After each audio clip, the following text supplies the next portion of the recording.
Welcome, Hoosier fans, to this week's edition of Assembly Call Radio, where each week we discuss the most interesting topics in the world of Indiana basketball. This is our 190th edition of Assembly Call Radio, and it is our 645th episode overall of the Assembly Call, recorded on the evening of Thursday, October 15th, 2020.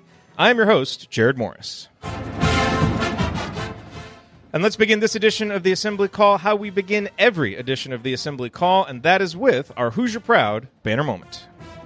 And Indiana is the national champion. When it comes down, Indiana will be champion. Smart takes the shot. The Hoosiers have won the national championship.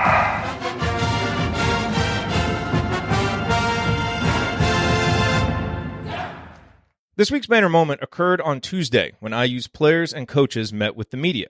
Friend of the show and legendary sports writer Rick Bozich asked Trace Jackson Davis why Archie Miller was so bullish on this year's group, and Trace's answer provided a great argument for why we as fans should share Archie's excitement about what this group can become. And it comes down to one word: culture.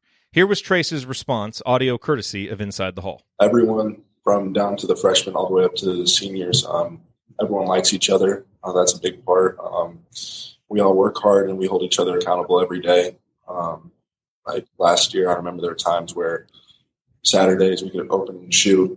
If you weren't in the gym, it was like common. Then this year, if you're not in the gym on Saturday, it's weird. So like, it's just a different vibe this year. It's like everyone's ready to go, especially with an unfinished season last year. You know, ever since Archie Miller was hired to replace Tom Crean, we've talked about how his most important job is changing a culture that had fallen flat. Well, it's been a little slow going. Baby steps have been taken each season, but the reality is that culture is about people, and a complete culture overhaul was probably never going to be possible without a complete personnel overhaul.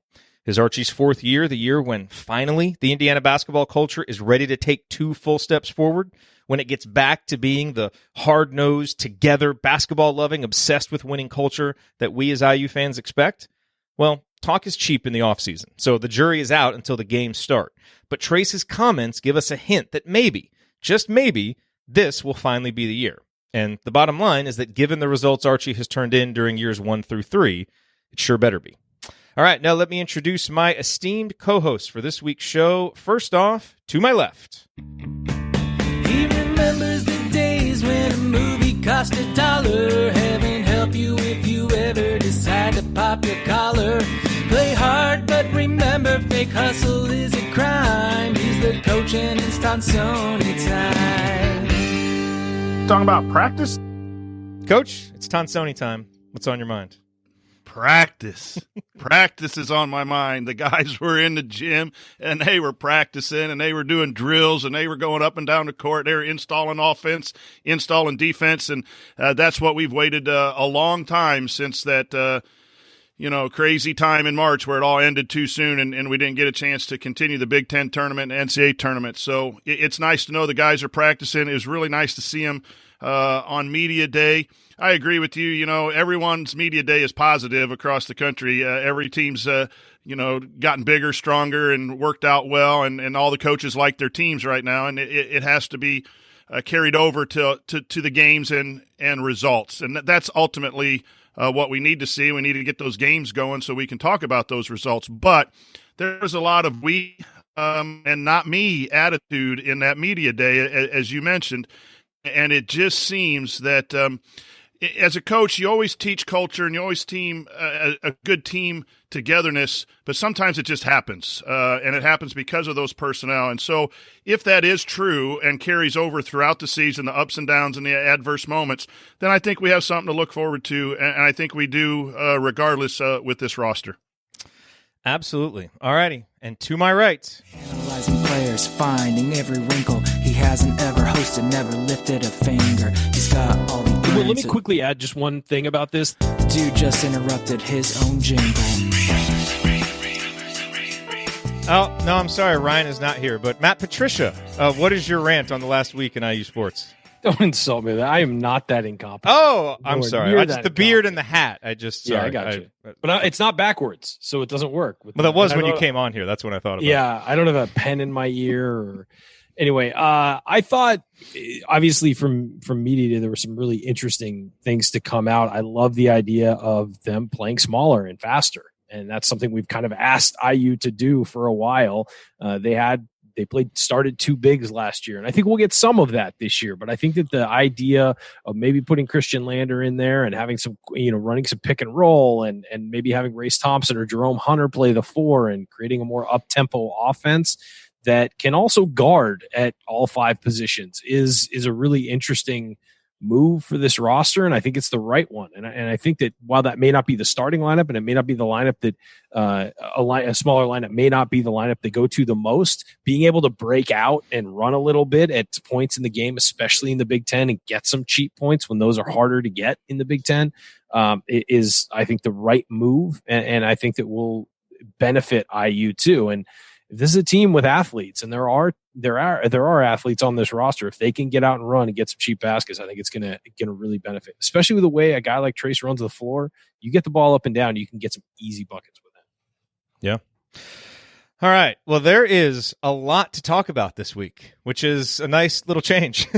After a couple months where it didn't feel like there was a whole lot of news, I would like to thank the college basketball gods for the show that I'm coming back to, giving us so much to talk about. We got big rule changes in college hoops. The captains were announced literally moments before we went live. And then, of course, we've got Media Day to react to your questions. So this is going to be a jam-packed show. We're very glad that you're here with us. All that coming this week on Assembly Call Radio. Before we get to that, just a quick reminder, go to homefieldapparel.com, support our friends there. You can always use your promo code Assembly20 to get 20% off your entire order. This weekend is another one of their big new Saturdays, I believe, from the little hints that they've been putting out there that it's Louisville gear that they're going to be putting out. So, we don't really support Louisville, but if you're maybe going to troll a Kentucky fan, then it's okay to get Louisville gear, and certainly it's okay to do it at homefieldapparel.com, where you should go. Coach, have you made any mega purchases lately? We know you have an itchy trigger finger on their website. I have 7 items in the cart, and I keep adding every Saturday. And once I transfer a balance from savings, yes, I'm going to be buying. Is Mrs. Tonsoni going to take away your credit card and just not allow? No, my mom's actually going to reimburse me for my birthday. So it's going to be birthday, Christmas gifts from Mom. So very nice. I feel pretty good about that. Hey, Christmas is coming up. Shop early at Home Field Apparel. And again, use that promo code Assembly20. It's always 20% off. All right, guys, let's dive into the news because there's a ton of it. And let's start with the news that broke right before we went live. The captains, basically all the upperclassmen, your senior class, your junior class, they are all captains. Race Thompson, Al Durham, Rob Finnessy, Joey Brunk. All 4 guys seem like good choices as captains. I do just want to get your guys' thoughts on having so many captains. And instead of just having the seniors, Al and Joey, pulling Rob and Race in there too. Coach, what does that suggest to you about what Archie Miller's strategy is for choosing these captains? Well, I was surprised that there's 4. Sometimes you could have too many people in leadership roles. But more than that, once I sat back and thought about it a little bit, I think that speaks to the volume of what you said in the banner moment and the whole, kind of media day atmosphere of where they're in on Saturdays. This team seems together. And when you acknowledge your seniors and juniors for being here and creating that culture and learning with the captain position, I think that just speaks volumes for that this team is going to be 11 guys fighting in practice, fighting on the court to try to win as many games as possible. At least that's the hope that I have from my vantage point. And I think all those guys are deserving. I think really for a guy like you have the seniors, obviously, who've really worked hard. But for Race, again, a guy that's not a big offensive person, that speaks for how hard he plays. And Rob being the point guard, he's been up and down with injuries, and I think that pushes him a little bit too to get with the program as much as he possibly can. I'm not saying he wasn't, but really to up his play and up his mental toughness to a point of strong leadership. So it can work in both ways. It could be good leadership for the team and also put pressure on these guys to make sure they're doing things the right way as well. And as Joel mentioned in the chat, that might have been voted on by the players, too. I think that's been done in the past. Right. Although, in my experience, coaches usually don't let guys become captains who they don't want to become captains. Even or they strongly encourage No. who it should be, and it winds up going there. Yes. Al was captain. Interesting. Al was captain last year, right? I'm not completely making that up. He was one of the two captains last year, right? Alan Devontae, I believe. It was Alan Devontae. Mm-hmm. So he was going to be a captain, no question. You don't stop being a captain. So Al is makes sense. Joey, from everything we heard last year, was a leader on and off the floor.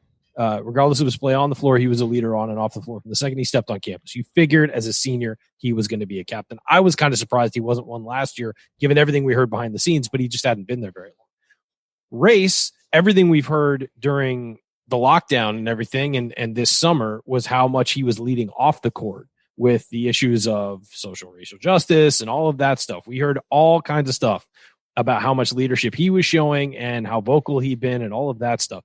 That doesn't surprise me that I know he's not a guy who's contributed very much on the floor over his first couple of years because of injury and all of that stuff, but it doesn't surprise me at all that he got picked. And then Rob is going to be your starting point guard, and typically the starting point guard is one of the captains. And so all of this, it may seem like a lot of guys, but all of it makes sense given the individual situations of each guy and what we've heard about them. So, I think that it's great. I don't think that, I don't think 4 is too many captains because especially given this team's injury history, there could be guys who aren't on the floor certain days. And, you want to have captains on the floor pretty much at all times. And so not surprising to me that I figured they were going to do 3. It's not surprising to me that it wound up being 4. So especially given who the people are. Al's a returning captain. Joey was a leader last year on and off the floor from the second he stepped on campus. Doesn't surprise me at all. Rob Finney being your starting point guard doesn't surprise me at all. And then Race Thompson, I think, kind of earned it over the last couple months with who he's been. So none of that, again, surprises me. The only other thing I will say is those 4 guys were chosen as captains, all deserving. That's all great.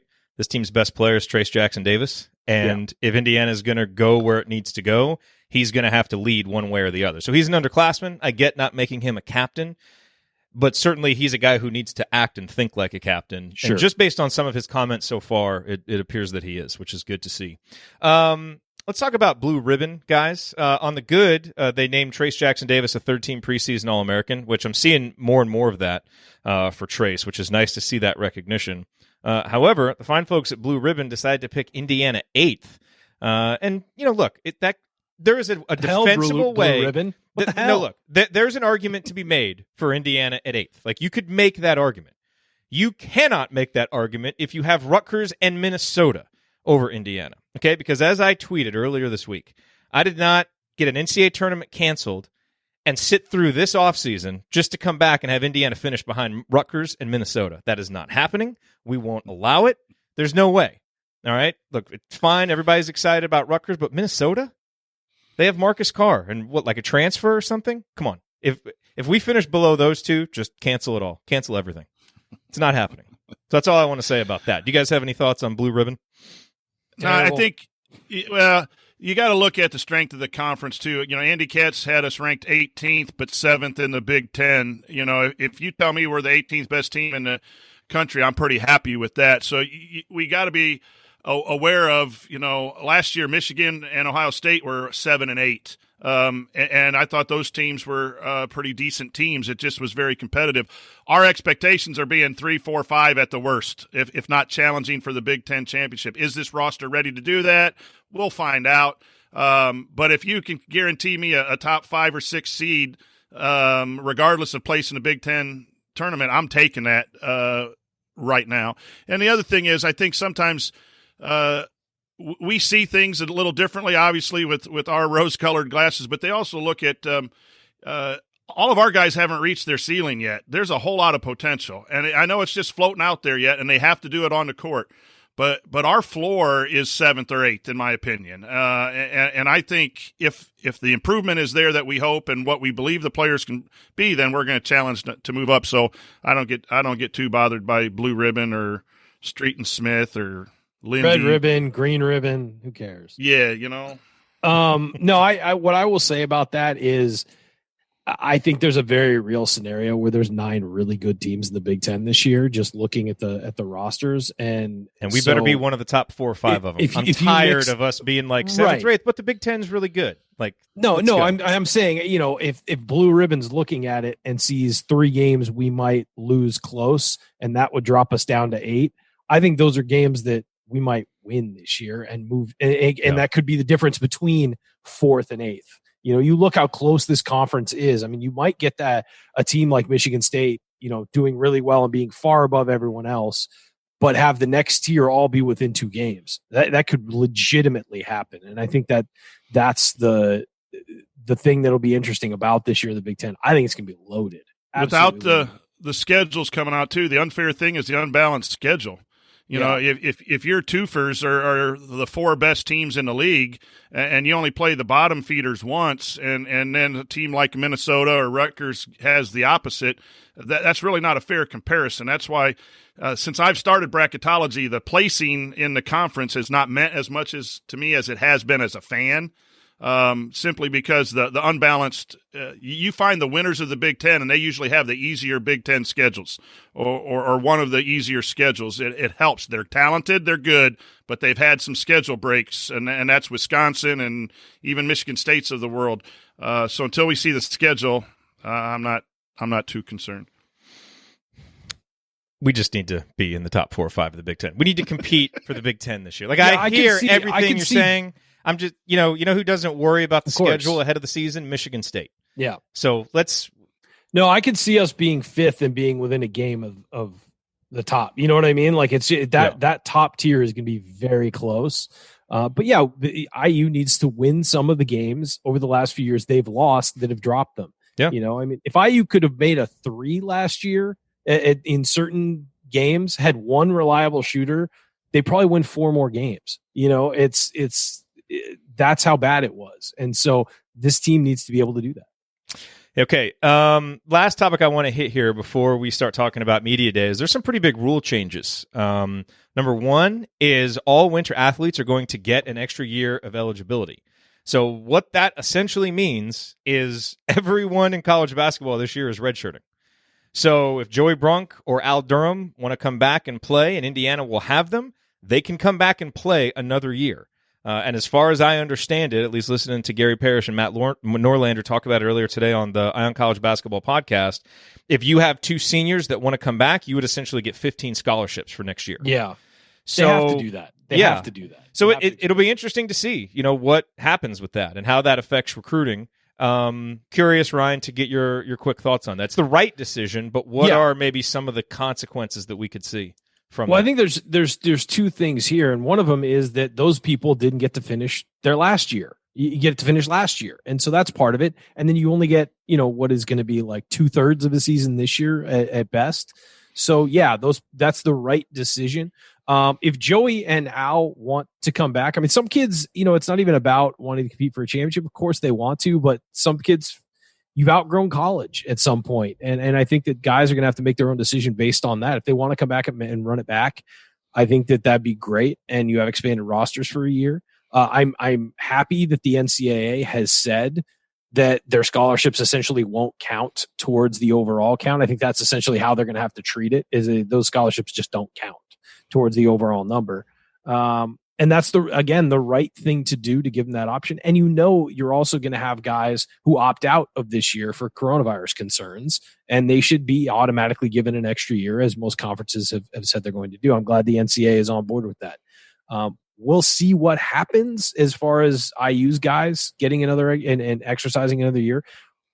But, I think it's the right move and it's the right decision for everybody.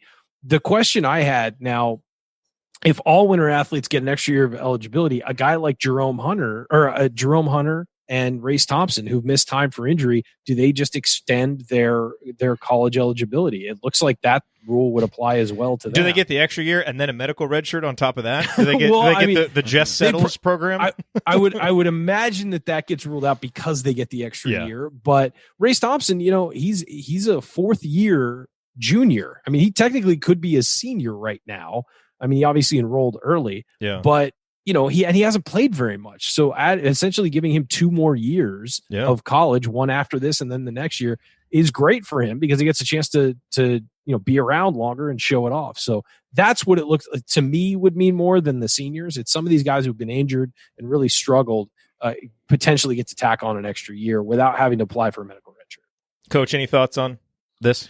Yeah, I think it's the right thing to do for the student athlete. It does present some interesting things from a program when you have 15 players, 16 players, depending on who comes back and the playing time issues. On a positive, it will give you a chance if you have some guys coming in that you'd like to redshirt, you could redshirt them with the incoming freshmen because you still have your almost same team coming back the next year. So that gives you some flexibility for those programs who wanted to do that.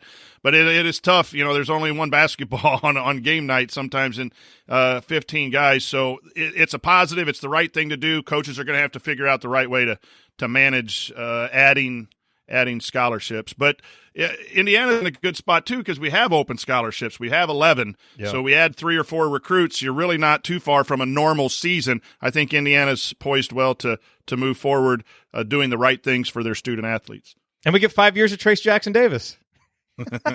Right, exactly, because he's definitely going to hang around. Why wouldn't he? That's a joke. That is a joke. Okay, so you had to clarify. I know. I just want to make sure. There's one more rule change, but let's hit that in the next segment. So coming up, we're going to talk about the other big rule change that happened, the transfer rule, how that will affect things. And then we got to talk about Media Day. We got extensive comments from Archie Miller, from the players. We'll discuss what stood out the most to us. Stick with us here on the Assembly Club.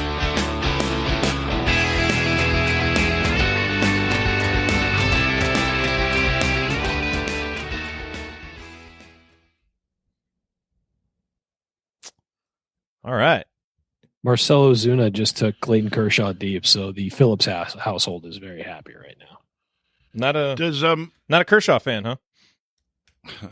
Just kidding. No, I'm not a Dodgers fan. That's what it is. They're a rival. I mean, I want them to lose. Of course, I do. I'm not one of these people who's like, oh no, I want my division to do well once my team's out. I hope Purdue goes really far in the NCAA tournament because they're a Big Ten team. No, screw that. You don't cheer for the Big Ten in the NCAA tournament? No. I don't cheer for Purdue, but I like the other. Rivals. I don't mind if rivals. Okay. But I'm talking about rivals. Like if Michigan State wins a national title, I don't care. I mean, they'll continue to beat us in recruiting if they do that. But it was. I do remember the year that I was at the Final Four, and Michigan State was Michigan State and versus Duke, and Kentucky versus Wisconsin, and I was like, Michigan State's the only team that wins this national title where I don't feel dirty. And then, of course, Duke waxed Michigan State. Wisconsin beat Kentucky. I was hoping it would be Wisconsin and Michigan State would be Wisconsin. But no, it wound up being Wisconsin and Duke. And I was like, I'm not going to be happy either way this goes. And Duke won because officials didn't call fouls in the second half. And why didn't they? Do you have a story about that? I do. Coach K was screaming at the officials at halftime in the tunnel. And then I had a buddy who was there covering it. I had 3 people text me with that story because they knew I was in the building. And one of them said, they're not going to call a single foul on Duke in the second half. You watch. I witnessed it. It was bad. It's not going to happen. And then the foul disparity in the second half was something egregious. I don't remember what it was, but it was insane. And Frank Kaminsky was getting mauled underneath the hoop and nothing. The worst human being on the planet. Yeah. You were talking about him at that time when you said was that. I? Yes. You were. I want to know the Darth full Vader of college basketball teams. That part is true. Yes. I don't remember the full context of the worst human being on the planet because clearly my ideas on that have moderated slightly. In that moment, I believed it. I promise I believed it in that moment. No, we know you did. Okay, so is that scholarship rule? Does it roll over, or after 1 year do you have to go back to 13? I would bet they expand it for the seniors this year, and then because everyone redshirts, that throws a kink into recruiting at some point continuously, right? I bet they'll amend it as it goes, and maybe do it as a team by team basis. Like if you were on the roster when we created this rule, you get to stick around, and then your senior year, the scholarships are off the books or so, something like that. Because that's essentially what they're doing is ignoring. But you're ignoring this year, but you're adding a fifth class into a mix that's going to be there for 4 years, in essence, unless you leave early or something like that. It just dawned on me as we were signing off that segment that this is not just a 1 year extension. It's going to be at least a 4-year extension if everyone, because Leo could play 5 years now. Mm-hmm. Geronimo 5 years unless they leave early or whatever. You talk about getting old and staying old. Mm-hmm. Archie drew that. You don't draw this up, but I wonder. Do you think anybody will redshirt off this group? No, not if you only have 11 players. Yeah, I can't see it. I mean, I don't know. My guess would be no, because again, only 11 players, and to me, Leal would be the guy probably to redshirt, but he brings shooting that might be useful.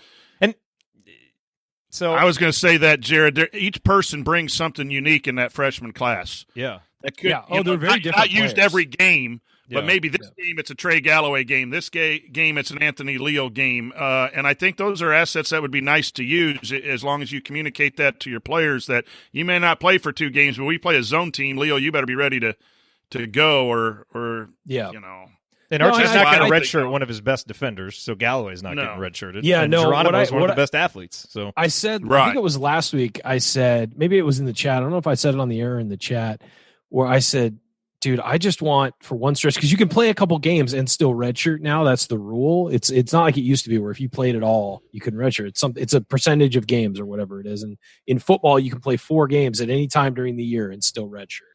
So if you redshirt, do you get 6 years? I don't Otherwise, know, Coach. like someone We're in going to go down a rabbit says, hole where you might as well play them all because we're it's a gonna- redshirt year anyway for everyone. We're going to go down a rabbit hole redshirted. where suddenly Anthony Leal can be on campus for 10 years. Like if you just add all these. bring it. But I said at one point, I would love at some point, maybe during early season, to see all the freshmen on the floor at the same time and just let them run. I remember that. Don't run offense, just run. Just do the AAU thing. Because those Ryan, guys know each other so well. Absolutely. TJD in is the 5th one. Just We've run. talked about that at the high Just school 5 level. minutes. Having a 2-minute squad where all you do is go press and helter-skelter, trap all over the place, run and shoot. You give me 2 of the hardest minutes in the game. We'll pick it in the second quarter whenever we need that juice.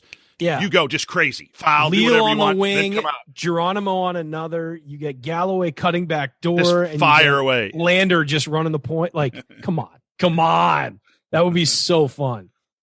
Just run a simple pick and roll, and everybody else goes to a wing. I mean, I see Megan is in the chat mob. I'm here. Yeah. hosting. What is it? 2012 again? seriously, Man. Back to the future. All right, let's get into this. And let's talk the transfer rule real quick, and then we'll get into media day stuff.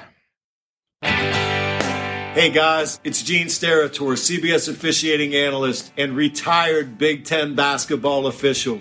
You know I have never listened to the assembly call, and to be honest, I don't intend to. But if you listen, make sure you ignore anything Ryan says about officiating.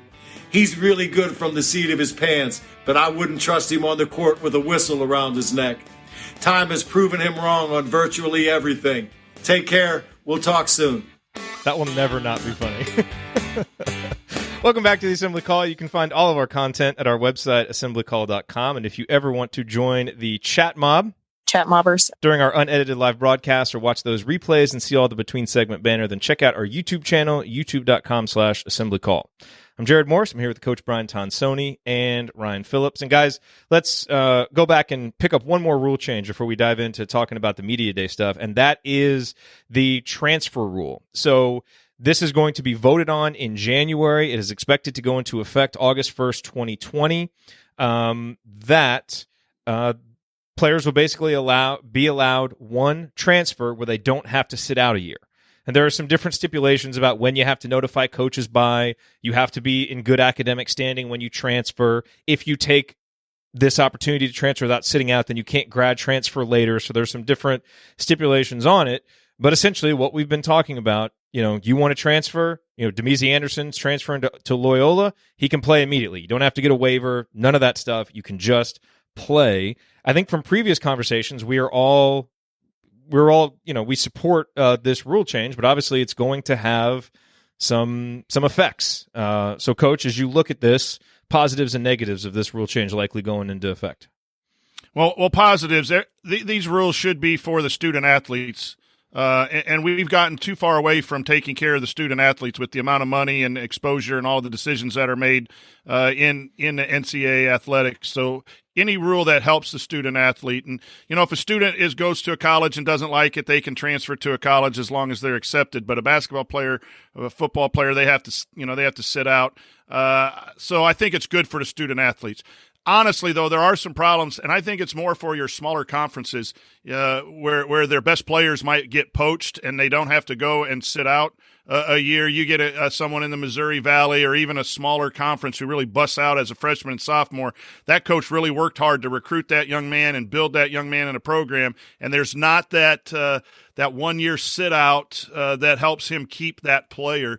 That is going to be something that, coaches are just going to have to adjust and build around that and really look at that and maybe sell that as a reason to get some of those other types of players into the program at a young age to those smaller programs. But that is a problem of player movement. And the other thing is, not everyone's happy, and you can't keep everyone happy as a coach. And the ease of transferring in this day and age just kind of makes that a little problematic. But I think it's best overall.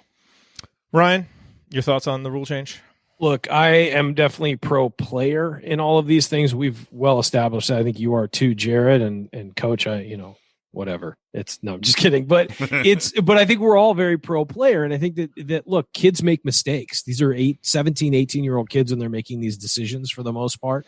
And they make mistakes on where they go. And they make mistakes with who they pick as a coach, and they make mistakes on can they live that a certain distance from home or too close to home or whatever. I think that we should allow people to make mistakes. And I think that we need to try this for a while. And if it turns out that it's just free agency in college sports and, it's too much and it's not working and it's not addressing the concerns it needs to address, then maybe you reverse it. But I think this is the right move for now. And I don't think it will be a problem, but I think it's worth trying. And I think that you've seen a lot of kids get sold a bill of goods in recruiting, show up on campus and be treated differently than they were. And again, these are kids when they're making these decisions, and they make wrong decisions and trust the wrong people a lot. And so I think that it's anything that makes it better for the kid, in my opinion, considering how many people are making money off of them, how many people are using them to move to their next career move, how many of them are, we expect a kid to be committed to a school for 4 years or 5 years even, and coaches can leave whenever they want with no penalty. I mean, there's all of those things that I think need to be considered. A lot of kids will sign with the school for an assistant coach, and assistant coaches change jobs all the time. There's different, factors here. And I think that we need to be willing to allow these kids to move more freely. It will also lead to coaches maybe treating them better and to schools treating them better because, hey, we want to keep this kid around. Let's treat him like we really need him and like, we want him to be around. All right, let's talk media day. Obviously, we don't get a lot of chances to hear from Archie, to hear from the players, and we did this week. And a couple of things really stuck out. And, I want to get your guys' thoughts on this. There was a lot of talk about more pick and rolls, like a lot of talk about kind of the offense changing. And it really sounds like more pick and rolls. Essentially, as I heard it, it sounded to me like obviously Trace is your best player. Christian Lander is your most talented playmaker. Let's put in some offense that really kind of builds on and revolves around what those guys do the best. And so, you definitely heard that. And look, that's still going to help Rob. It's going to help Al. It's going to help everybody. If you get a more dynamic offense, a more up-tempo offense, an offense that's playing with more pick and roll with guys who can actually do it. And obviously that's a strength of what Christian brings to the table. And the other thing that really stood out is Archie talking about Jerome Hunter and how Jerome really looks like Jerome again. And it wasn't just Archie talking about Jerome, but also if you listen to what Jerome said, he talked about the coaching staff really trusting him more. The last year the coaching staff didn't trust him. And and look, part of that, he was on a bit of a minutes restriction. I think part of that trust was not just Jerome as a player, but what his body could handle. And so while no one has said Jerome is cleared to play 35 minutes a game or whatever, it does sound like he's kind of more ready to just take on a normal role and just be able to handle whatever he can handle. And Archie's exact quote, I think, was Jerome is back to being Jerome. And if he is that dynamic, confident guy that we saw in high school and that we saw in flashes last year, it changes the entire complexion of this team. So again, talk on media day is cheap, but those two things really stood out to me, in addition to the culture stuff, as things that really, when you look for reasons for optimism, things that you can grasp onto. Coach, what were the biggest items for you from media day? Those two were easy to find and catch, and then freak athlete. It was mentioned several times about Geronimo. I'd rather hear freak athlete from his teammates and see the Instagram videos or pictures of what they've done in the weight room. But no, I think the trust factor is interesting too. It's when you get back to playing the way you are capable of playing, the coach is going to trust you more on game night. It's not a personality thing, trust. It's just, can you play at the level that we expect you to play? And it's hard for first-year players. It's hard for first-year players who are injured. But Jerome is a talent. And now to have him back, and the key thing for me, Jerod, was he said that he has the love of the game back. And when you're injured and you love the game and you can't participate for a year, and then you come back and your body doesn't allow you to do what your mind wants you to do, that can really eat at a high-level athlete. And if he's loving the game again, that means that everything's flowing and he'll get the best out of his ability. So I think that's pretty good. The offense is going to be fun. A little more downhill is what I'll say about the offense. We can shoot a little bit, not great, but we have the post play. We missed a little downhill action, and maybe with Lander and the pick and roll, we can go downhill. So it was good media day for a lot of reasons. But I'm really excited about Hunter and think he'll be a big piece. As long as he can defend, he'll be out there for 20, 25 minutes, I believe. Have you ever gotten the impression that Archie wants to play faster? Has he ever given you that impression during games at all? The other thing that I would say, Ryan, that Archie mentioned is a real focus on turnovers. And to me, this is really astute for a couple of reasons. One, we've talked about how this team profiles to be a little bit less reliant on the offensive rebound than they were in two of Archie's first 3 seasons, because they couldn't shoot and they had to just manufacture more opportunities. And offensive rebounding really did that when you're playing with 3 non-shooters, and you're missing a lot of shots. You need to get a lot of those offensive rebounds. So Indiana's not going to do that. So they've got to reduce turnovers to increase that shot volume. And Coach, to your point, if you're going to play faster and you're going to entrust the offense a lot to a freshman, who is reclassified, he's going to turn the ball over. Think back to what DJ Carton did in Bloomington last year when he turned the ball over 7 times. Like, Lander is going to be spectacular and he's going to struggle. Like, freshmen do that. Freshmen who reclassified especially do that. I think it's perfectly fair to have high expectations for a guy that talented, but I think Archie understands that playing faster, you got to still play under control. And that's where I think Rob is going to be so important. Al is going to be so important, in allowing Christian to be Christian, make mistakes and make spectacular plays.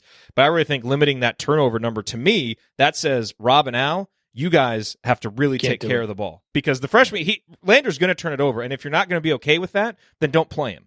Yeah. So I think you're going to be okay with that. So that really says to me that the other guys really have to focus on, and as juniors and seniors and captains, that's a fair expectation. They've really got to focus on taking care of the ball.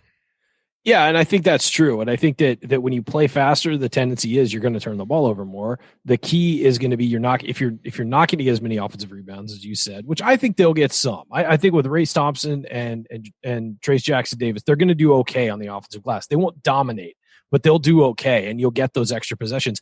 But the key is, if you are playing faster and you're not getting as many extra possessions from offensive rebounds, you can't waste the ones you are getting with turnovers. And so I feel like we saw that for a few years. Yeah, and it was not fun. Another thing I'll say, and Coach said something about playing downhill, and what I always was taught growing up, if you're taking a screen at the top or you're moving the ball side to side, you can't just go side to side. You have to at some point turn the corner and go towards the basket.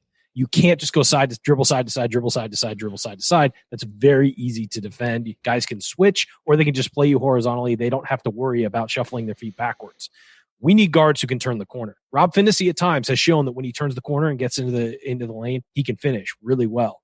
Christian Lander's a guy who's going to turn the corner. Now, he might be hesitant as a freshman when he starts out because of the physical defending and the physical nature of the Big Ten, but he's going to be a guy who can turn the corner off a pick. off a pick and roll and not sort of wander out on the perimeter. Once these guys start going north and south, once they start turning the corner off of that, getting it off the wing and dribbling instead of just going flat, and once they turn the corner uphill or downhill, this offense could be scary because of the athletes surrounding them. And Al got back to doing it in the second half of last year too. It clicked with Al, and at times you saw it click with Finney, where he would get it and see the lane. And it's kind of a thing when you're doing it. And I, having played, I remember this, is that when you see that lane open up, it looks like a highway, to the hoop. It feels, even it could be a foot wide, but it feels like a highway.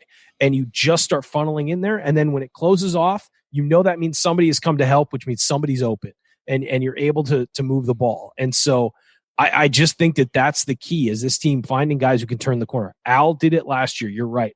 Will he be consistent this year? Rob Finney, when he's done it, has been really successful for Indiana. And Christian Lander, you watch his high school film, that's what he does, is he gets the ball moving north and south. And so that's going to be a big factor for these guys is when they start turning that corner. And if this team can turn the corner, it's going to open up a lot of things offensively. And the guard-oriented offense, Jerod, speaks to your turnovers. Yep. We had guys that played the shooting guard and the small forward 22 minutes and 30 minutes that have left the program, and they had 91 assists to 102 turnovers that have left the program. It's not good, Coach. Not good. But you also had Durham and Finney, whose turnovers were too high last year, but they had assists. They had, Durham 80 assists and Finney 93. So their assist to turnover ratio wasn't horrible, but that has absolutely got to be a key no matter what you do. Downhill, pick and roll, faster pace. Those guys got to get better, as you said, to cover for that freshman point guard who is. But playing guards is going to, that really can handle the basketball and make decisions, is going to bring that down automatically. And I think that's a little bit, Coach isn't going to come and say we're better off because these three players came in and these three players left, but Coach will hint where he thinks he's better. And I think he's better because he has more guards that can handle the basketball, and he veiled that in turnovers. And I think that was a good point to bring up. And Armand, I was really impressed with his interview. And he said he wanted to bring that downhill mentality. Someone asked what you could bring to this team. He said, get into the basket. And I really think the more I'm thinking about this team, the more I think Armand's going to come in and move from the 12, 13 minutes to 20 and really be able to be that tough defender that he never shied away from a shot, took some bad ones, but never shied away. And he was aggressive on the break. He got out faster than Finney at sometimes, and he didn't shy away from going downhill either. Boy, if he can make that leap, that's a big if. Till the games, talk is cheap, as you said. But Armand, watch for Armand to really be a key to Indiana's success. Even if he doesn't make a leap, if he takes a step, he's going to be a really useful player because of what he can do defensively. Like, he helps you make up for the loss of Justin Smith defensively because he's versatile. Now, he's not as big, but he can take on some different defensive matchups that if you're playing a three-guard lineup, you might need that versatility. The other thing I will mention about Al is, he had a really high free throw rate as a freshman because he was very aggressive. Obviously, last year he was second in the Big Ten. He really was going downhill, getting to the basket. It really dropped off as a freshman. And the reason why is, obviously, the entire offense was running through Romeo, and Al was very deferential. You mean as a sophomore, right? I'm sorry, yes, as a sophomore. Yeah. So that will be interesting to me now as a senior and a guy who's been around the block and who really showed confidence in his offensive game, and his coach showed confidence in him. Now you throw a guy like Lander into the mix when they are on the floor together. Is everything running through Lander? Is Al kind of more deferential? Or is he going to pick his spots and still play his game? And I obviously hope the answer is the latter, because I think he proved to be a very capable, versatile offensive player last year. That's why my new nickname for Al is Honorable Mention Al, because he's going to be Honorable Mention All Big Ten this year. I'm just throwing that out there right now. No, but put it on the board. I tell you, I was thinking earlier today, man, no one falls in love with the narrative of a senior guard like Jerod Morris, do they? Every single year. But you know what? And I'm not going to apologize for that. You give me 4 years, and I'm going to have your back as a senior. That's all I'm going to say. Well, also, Jerod, he's really impressing, too, because he wasn't recruited by Archie, and he's the only one left, and he stuck it out, and he's been a captain for 2 years, and his game has improved in many areas. Yes, he struggles defensively, and I don't think he's going to be a real go-to guy. If he's the go-to guy, Indiana's going to be a little bit in trouble, but he's a good second, third option, and he's really worked hard to buy into what Archie has done, and you got to give credit to him for sticking with it and being a leader and being a big part of this team. So I'm really looking forward to him this year as well. I mean, he's your best shooter, and he's the ball handler who's proven he can get to the line. So, I mean, he brings a lot to the table is what I mean. Now, I look at him as a role player, but I think with what Trace can do and the attention that Lander is going to bring and how he's going to be able – the offense is just going to be more kinetic when Lander's on the court. That's all going to help Al. And I think he's going to be the beneficiary. That's why I think he's your most likely bet to be the second leading scorer on the team, just by minutes, shots, ability to make shots, all those things. But I hope that we don't see a reversion to what we saw as a sophomore. I hope he stays aggressive, picks his spots, and is that same guy. The last thing I want to say about Media Day, Ryan, pretty clear Trace Jackson Davis has been listening to the show and has stealing your material because he talked about how well he and Race Thompson play together. Just how they move and how they're, almost interchangeable parts, I think might have been a phrase that he used or somebody used.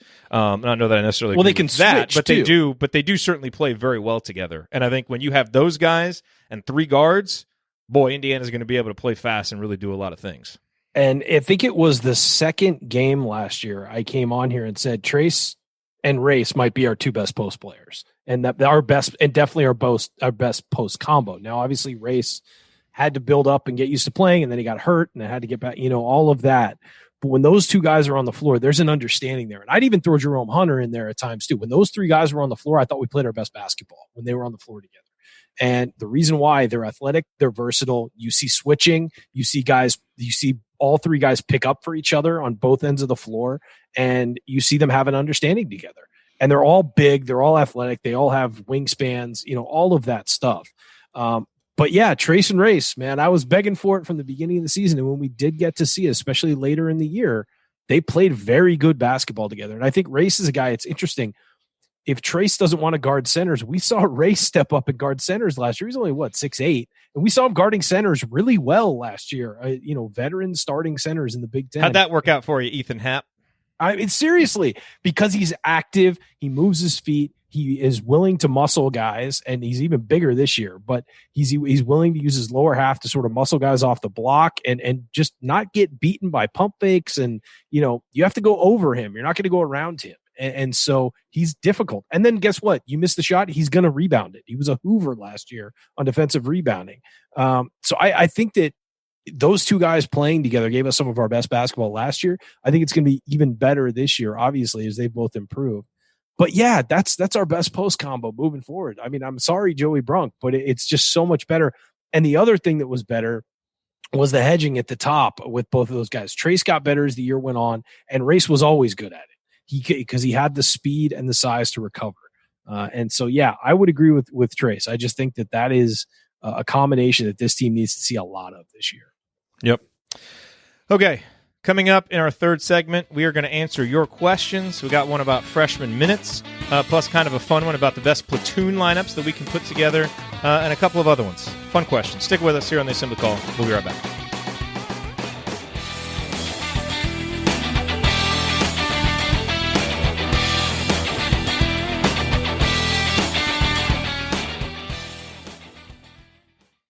Okay, so here's something we can kind of kick around here in the between segment stuff. What do you think is going to be Joey Brunk's role on this team? I was thinking about that as I was kind of watching the media day stuff, because all this stuff we're talking about, he's kind of the guy that gets left out, and he's a captain.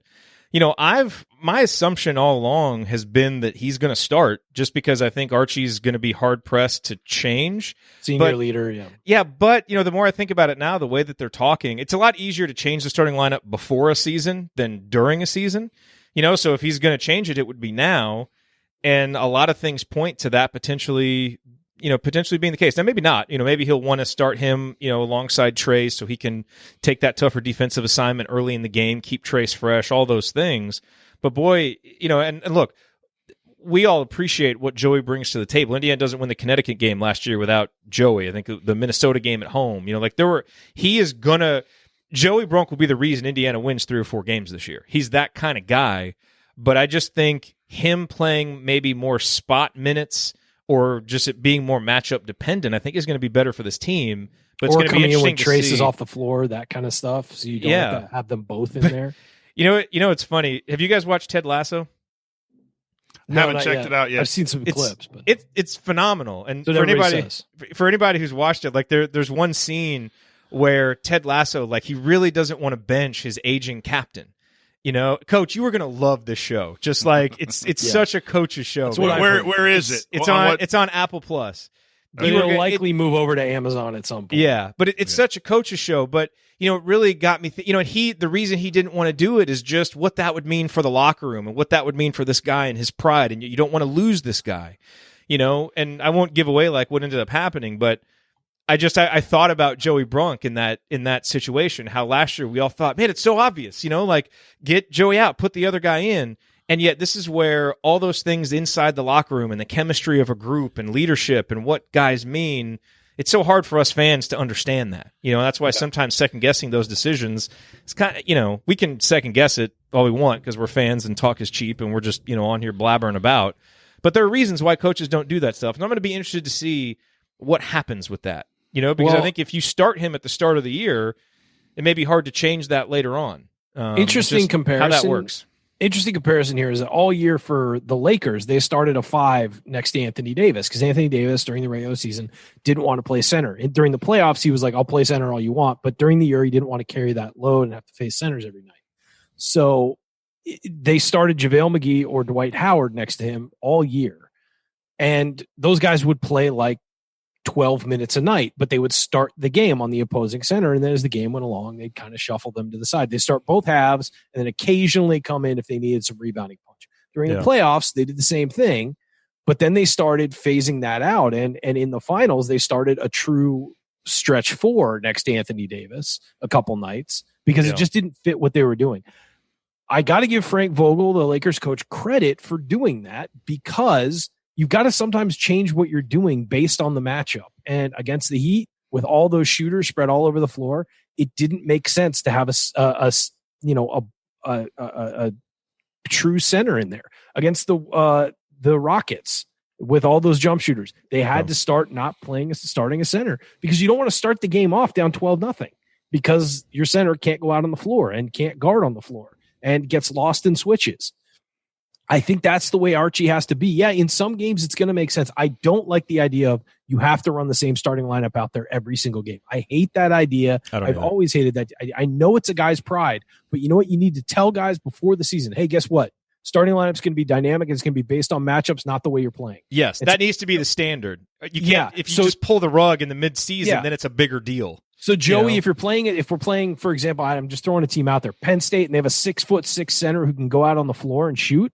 You're not going to start that game, buddy. I'm sorry. Like it's not about the way you're playing or who you are. Yeah. We have a dynamic starting lineup based on matchups. Teams that do that are the teams that are smart.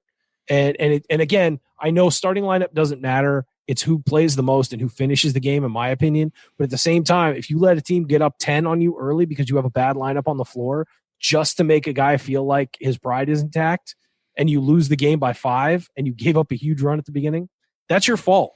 Like we've talked about this for 2 years. No, I agree. So I would much rather have a dynamic starting. We had a coach who did that once.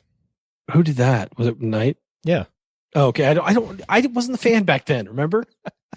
You got to assume I don't know all the history. I watched Indiana, but I didn't. Ryan, the part that is the biggest thing that you said for coaches is communication. You're going to have to communicate your philosophy from the start. Early. Have communications with your players so they trust you and know you, that when you come to them and say you're either going to make a change or you're going to do something, they're not going to like it, but deep down inside they know who you are and you're program first type of guy. If you just surprise them or act in anger or anything like that, that's when you can lose someone who has been a good component.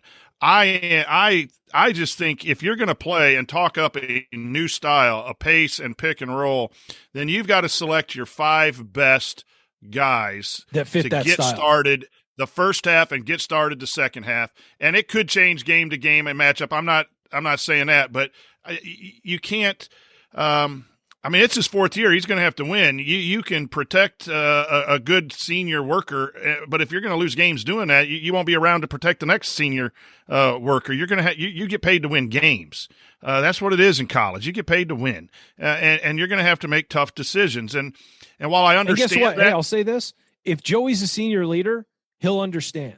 Absolutely. And you just got to communicate. And you look at his minutes, he averaged 18 or 19 last year. So it wasn't like you could say to him, you're still going to get your 18 to 19. But then from a strategic point, you can put him in and give TJD a break. Or if you have a matchup against a second unit from someone where you can go two bigs and pound it inside and use Joey's, you can now pick and choose where he's going to be more successful. Or a team doesn't run as many pick and rolls from the 6-minute mark to the 10-minute mark. That's where Joey can go in and defend a little bit better. Now his minutes become more productive, but you're going to have to communicate that. That's what I would lean. Again, we're not in the gym. We say that all the time, but it also then depends on, is Race okay with starting? Is he a guy that'll be okay pressurized, or is he better coming off the bench? There's a lot of dynamics into that, but I'm leaning, obviously get your best players on the floor as fast as you possibly can and make adjustments after. Yeah, and maybe it'd be, look, Joey's a really good offensive player, and maybe him feasting for a couple minutes at a time on backup big men, that can be a nice little offensive punch for you, So, but yeah, everybody watched Ted Lasso. I didn't know what to think about that show, but I saw so many people saying it was great. Heather and I watched it. It's the most that we've laughed out loud at a sitcom since I can't remember. I don't even remember when. We were so sad when the season was over. What are we going to watch now? It's really good. Yeah, well, they've renewed seasons 2 and 3, so you're getting 3 at least. But I will say that when they got me. I don't have Apple TV Plus, but I'll have to get it when it comes out on for download. I'm sure they'll put it on Amazon or something like that. We got a free year with Verizon or something, so you may want to. I'll look, check. But I will say the time that they did the Allen Iverson practice speech, they worked that in there without mentioning it. They just worked that in there, and somebody put together online the overlay of the two speeches, and it was amazing. It was unbelievable. So, what's funny about that is we're watching that, and Heather's kind of confused because it didn't fit. It didn't quite fit the scene. And the message is that Ted Lasso's watched that speech and then decided to deploy it on his guy and not say anything about it. That's the best part is they didn't later mention, "Hey, coach, was that the Allen Iverson?" They didn't say anything about it. They just inserted it and expected the viewer to be smart enough to know what was going on. And I like shows that don't allow their viewers to be smart and don't explain all the what jokes they're doing. Yeah. I showed it to her afterwards, and then she got it and thought it was funny. Yeah. And it was it was almost word for word too. Joseph's in here saying that he loves the beard. Joseph is lying to you, Ryan. Yeah, I know. I'm not lying. I'm not lying to myself. I don't like it. I want to get rid of it. It's the hair that's the problem. Oh man. How are the Lions going to do this week, Coach? It's not backwards, and I don't have a pen. It's not. I am way more confident. Okay, but put it backwards for just a second, so everybody can see what I saw when I signed in, because it's definitely it's not. It's and not the sweatshirt beard. It's Matt Patricia. And it's wide too. The beard gets wide and fluffy like Patricia. It does. I have a pen somewhere. Okay, let's hop into this. Let's do this. There you go. There you go. There you go. Matt Patricia. Patricia. Go Braves. Go Braves.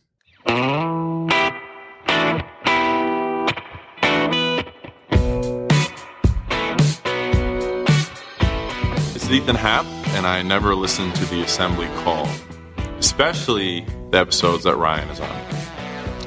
All right. I'm Jerod Morris. I'm here with the coach Brian Tonsoni and Ryan Phillips. You're listening to the Assembly Call. Remember that you need to be subscribed to our email newsletter. We send out a weekly IU news roundup, even during the offseason. And after every game, we send out a detailed post-game analysis. Just text IU to 66866 or go to assemblycall.com. That's IU to 66866 or go to assemblycall.com.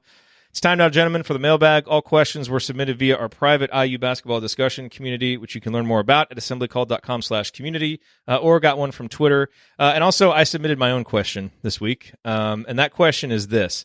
Let's say, hypothetically, that Luka Garza stays for a 5th year and then were to break Calbert Cheaney's all-time Big Ten scoring record. Does it count? Would it count? According to the NCAA, yes. So sadly, Jerod, I would not consider it counting, but apparently the Big Ten and the NCAA would. But guess what? He's not staying. I know. Luka Garza is not a pimple on Calbert's backside. Wow. Wow. Shots fired. Okay. Done. That's the drop of the year, and the season hasn't even started yet. Luka Garza didn't take shrapnel. He got the whole bomb right there. Wow. All right. I had like a whole kind of detailed answer I was going to give, but we're stopping with coaches. That is the answer because you are absolutely right, Coach. Okay. Okay, this question from Joel. Not including Christian Lander, will Indiana have a freshman averaging more than 5 minutes playing time this upcoming season? What do you think? Yes. Okay. I don't know who, but yes, definitely. You think there will be one? That's Trey Galloway, Anthony Leal, or Jordan Geronimo. Yeah, one of those guys will step up and fill a role. I mean, Geronimo's the biggest question mark because we just don't know how developed he's going to be when he steps on campus, when he stepped on campus and when he gets to playing. I don't think there'll be a red shirt from any of them, but who knows how much he's going to be able to impact the game other than being super athletic. I know he's got a jumper, but we'll see. Leal can knock down shots, we know, and he's a tough kid. And then Galloway can play defense and provide energy. I think those two guys are the most likely. And but Geronimo could be the best of the bunch. There's a big question mark with him, especially given the competition he faced in high school and all that stuff. I think he'll be fine long-term, but how it's going to be as a freshman is a question mark. Leal and Galloway could easily average more than 5 minutes. It's going to be Galloway. Defensive, I think so too. Defensive player. Yeah, that's what I think too. I don't know. Did you guys watch the clip of practice? There was like a minute-long clip of the first practice. There's lots of stuff going on. All I saw was the floppy hair of Trey Galloway. Just was it like moving this, fast, Jerod? doing was stuff. It like this? It was slightly more kempt than that. Okay. All right. All 11 players last year averaged over 8 minutes a game. Now, not all played every game. Demezi only played 18, but all 10 players played 27 or more games, including Deron Davis playing 31.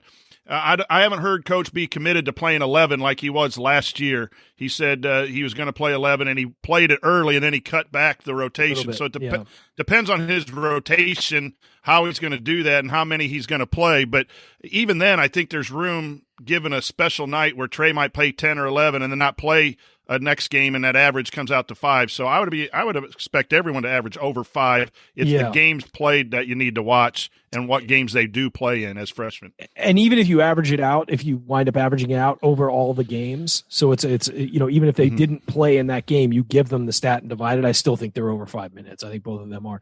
I think that it's going to be very interesting to see what happens with this roster and how it shakes out and who gets paired with who on the floor and who those freshmen play best with and who they get paired with. Because, look, here's the thing. I'll tell you this, and I haven't felt like this in a long time about IU. There's 11 guys that I like on this team, that I like the way they play, and I feel confident with the way they play, and I feel like they could impact the game, whether it's making one big play or whether impacting it for 5 minutes solid.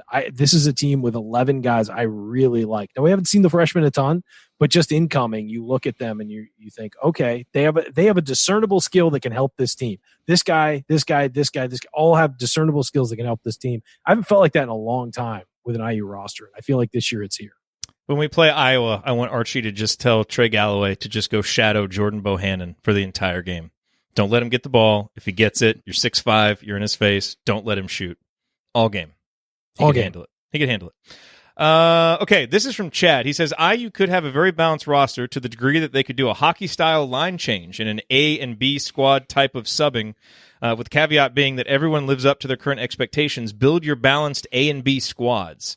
So let's see, this obviously isn't going to happen. We're not going to do the platoon-style thing that Kentucky did, but it was kind of fun to try and put together really balanced teams. So here's what I came up with. Curious to see what you guys. My team A is Lander, Armand Franklin, Jordan Geronimo, Race Thompson, and Trace Jackson Davis. Basically get your best athletes on one lineup and let them go. And then my other lineup would be Rob, Al, Trey, Anthony, Jerome, and Joey. A little more shooting, a little more skill. You're obviously not as athletic, but you try and make up for that with guile, shot making, some of that stuff. And that second team's a little more savvy, too, I feel like. A little more veteran savvy on it with a shooter, and then Jerome, who's kind of... Yeah. And Trey. Yes, I couldn't figure out a better way to balance them than that. Yeah, but balance is the key part of that question. But throw Ryan's suggestion in and put the four freshmen out there with one of your post players and go havoc. Like the old VCU stuff. Just go trap, press, run, shoot for 2 or 3 minutes. Just change the course of a game. That would be cool to see. Last question here, fellas. This is from Blake. 2021 is looking to be a boom or bust year recruiting-wise. Do you think IU can land a commitment from Aminu Mohammed, Trey Kaufman, and Mason Miller? I mean, I'm thinking maybe he meant or. Because if we get all three of those guys, that would be pretty good. We'll shove those seniors the next year eligibility right out the door to get that. Yeah. No, I think they'll get one at least. Right. For sure. I don't know who. I don't. Right now. The thing is that with kids not being allowed on campus right now, or being allowed for officials and all that stuff, and all the restrictions, there's no hints on what they're doing, because usually actions speak louder than anything. If a kid's hanging out around campus all the time, even if he says that's not his leader, if he's hanging out on campus a lot, that's his leader. And so actions speak louder than words. You can talk nice about a team all you want, but if you're that not happened with actively, Trace, like he was always on campus, always hanging out, Yeah, and he's not going to Iowa. So the problem is there's no hints on where they're going because there's no action, so we'll see, because every kid says, oh, they're recruiting me hard, they're doing this, they're doing really well, I love that coach, I love that. You hear that about every team that's recruiting them, because they're not going to say anything negative. So I would say that we don't know, but one of those guys I feel like will end up a Hoosier. Coach, Ed Hopkins, 20 seconds. Ed Hopkins to that mix, and I think we get one of those four, but if we get two of those four in any combination, that's really a big year with Duncombe coming in. So I think it's still looking good, and we're still competing for the top guys. I think Hopkins whether we get them or not, probably going to Kentucky, I would think.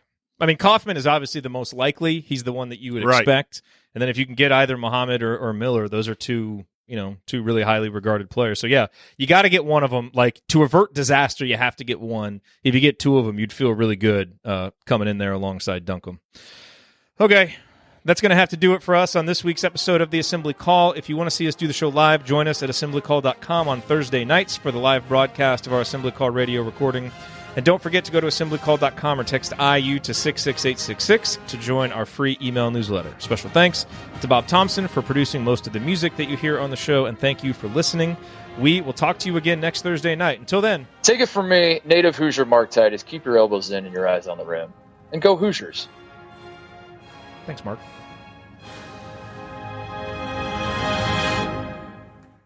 Thank everybody for coming out. All right, I got to get out of here, folks. Thank you. I don't like carrots. All right. Good to be back. Feel like Jerome Good Hunter to a have little you bit. back. Out for a while, just trying to get my legs back under me, ready to shoot when I'm open, but a little rusty. Versatile. Yeah, versatile. The Atlanta Braves, for everybody not watching, are now up 5-1 on the Dodgers, and Clayton Kershaw has exited the game. So yet another playoff meltdown for Clayton Kershaw. Let's give him a round of applause. Why has he been so bad in the playoffs? I don't know. Like, what is it? I think it's mental at this point. Yeah, it's got to be. Like, maybe just some random chance at the beginning in a small sample size, and then it got in his head? Yeah, I would think that maybe early in his career he melted down because it's later in the year. You pitched a lot of innings, and maybe you're just a little worn out. Yeah. But I did an article on it the other day about when he skipped that start, about how that's just more proof that he's unreliable in the postseason. And again, it's an injury, but it's added to the list of things that make him unreliable. And his ERA in closeout games is 5.77. It's the second worst of all time behind Tim Wakefield at 6.75. And Wakefield was a soft tossing knuckleballer. This is a guy who's so weird. An all-time great, future Hall of Famer, easily first ballot future Hall of Famer. And he's just terrible. And he gets worse by round. Like his ERA is higher every round. And yeah, it's crazy. I don't know what it is. I don't know what the reason is, but it's now 6-1. He's no Mark Burley. I think he got marked with 5 of those runs, but I'm not sure. It might be 4. Hey, Tony La Russa's coming to your White Sox, Jerod. Is that? Are they just interviewing him? Because I don't know. It's getting a lot of buzz. I heard AJ Hinch was the whole reason they fired Rick Renteria. So they could get that cheater in there. On my White Sox text thread with Alex and Rick Bozich, it feels like it might be real. I heard it was Cora and Hinch were the reason they I heard fired that Renteria. too. And both guys, massive cheaters. I think it would be a bad idea. But just bring Ozzy back. Like if those are the options, bring Ozzy back. There's a lot of trash cans around the guaranteed rate field. Yeah, that they could use if Hinch shows up to increase the batting average. I hope not. All right, There's guys. Got to be better options than that. Dinner is on the table, so I have to. What are we having? Yeah, what's for dinner? We're having shrimp, some leftover steak that my mom gave us, rice, and some salad. Nice. Like the cook is right over here. I will not show her on camera because she'll yell at me. Fair enough. All right, guys. All right. Tell Madeline we Thank you said for hi. everybody listened and watched. Love ya. We will Yep. tell Matt. I will tell Matt. Thanks, Chat Mob. Yep. Thanks for being here. We'll see you guys all next week. Hopefully we didn't All right. blow all the news in 1 week, and now we have nothing to No talk kidding. about There'll be for no 5 weeks. scheduled, So, nothing. We'll have to. We'll keep breaking down relive player comments from media day.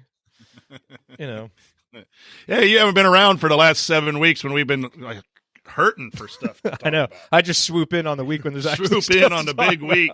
Yeah, I see how you are. Actually, we could do some Big Ten team previews. Just kind of go around the conference a little bit, talk about some of the teams. Why Iowa's overrated. Everybody knows why Iowa's overrated. Yeah. All right. Well, All right, y'all my have a friend, good we'll night, see you. Coach. Good to see you. Get better with your affliction. Yeah, I'll be all right. I'm just old. It's tailgating. No tailgating. It's not COVID, leagues. by the way. It's a no. It's plantar fasciitis. Yeah, it's not COVID. Knock on wood. Yeah, knock on wood. Exactly. All right, we'll see you. All right. See you guys.